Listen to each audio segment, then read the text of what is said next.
सबु व्यवस्था आरंभ करने धीरे धीरे प्रोसेस प्रथम विजु बाबू बेलू महिला संरक्षण आरंभ होता से सही व्यवस्था प्रथम से लोक कॉइन करते विजु जनता दल समय पंचायत राज व्यवस्था 50% पर्यंत रखागला ना देखु महिला संरक्षण बिल को लेकर बर्तमान जो भाव में देश में आलोचना चली वितर्क चली तेणु भारतीय जनता पार्टी चेष्टा करेतु विधेयक लोकसभा काट खाई तेणु लोकों भीतर को गोटे वार्ता देवाई जे एमाने विरोधी दल महिला विरोधी से सब प्रकार उद्यम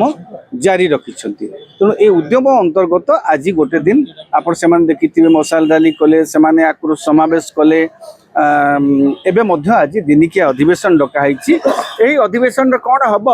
उभय परस्पर उभयंर आभिमुख्य को स्पष्ट करेंगे बीजेडी आभिमुख्य कौन लोकसभा तो बीजेडी उपस्थिति नथिला लोकसभा तो बीजेडी सदस्य नहांती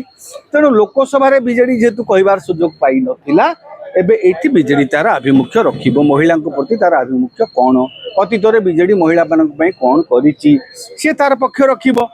एमाने जेहेतु मुख्य विरोधी दल बीजेडी ताकू कौन आरोप करिवे एटा आज विधानसभा परस्पर आरोप प्रत्यारोप एक राजनैतिक आलोचना आज सेठी हबो सर पूर्व देखिया कौन से क्षेत्र देखिए आपको दृष्टि रखा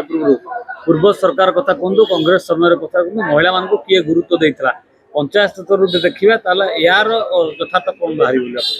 नहीं नहीं महिला मान को आज बोली नुह महिला मान गोटे शुणु सबू व्यवस्था दिनक हुए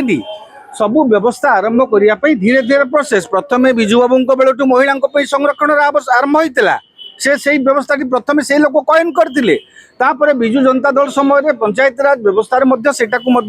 50% पर्यंत रखागला एवं बर्तमान आसी धीरे धीरे बढ़ुची लोकसभा विधानसभा प्रतिनिधित्व को बढ़ाई चेष्टा चली ये गोटे कहती जो थियोरी ऑफ इवोल्यूशन विवर्तन विवर्तन भितर धीरे धीरे धीरे धीरे महिला मानक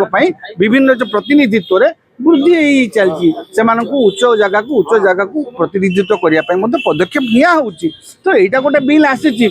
बिल को लेकर विरोध दल कहीं आपत्ति अच्छी ता विषय वितर्क हबार आवश्यकता अच्छी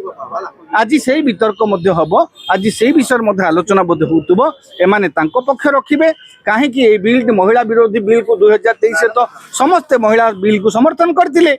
एबे कहीं विरोध बीजेडी तो विरोध करना संसद प्रतिनिधित्व ना लोकसभा तेणु कौन हम से उभय समस्त आभिमुख्य रखिए और आज वितर्क देखिए गोटे राजनैतिक वितर्क आज हम महिला बिल विधेयक को लेकर।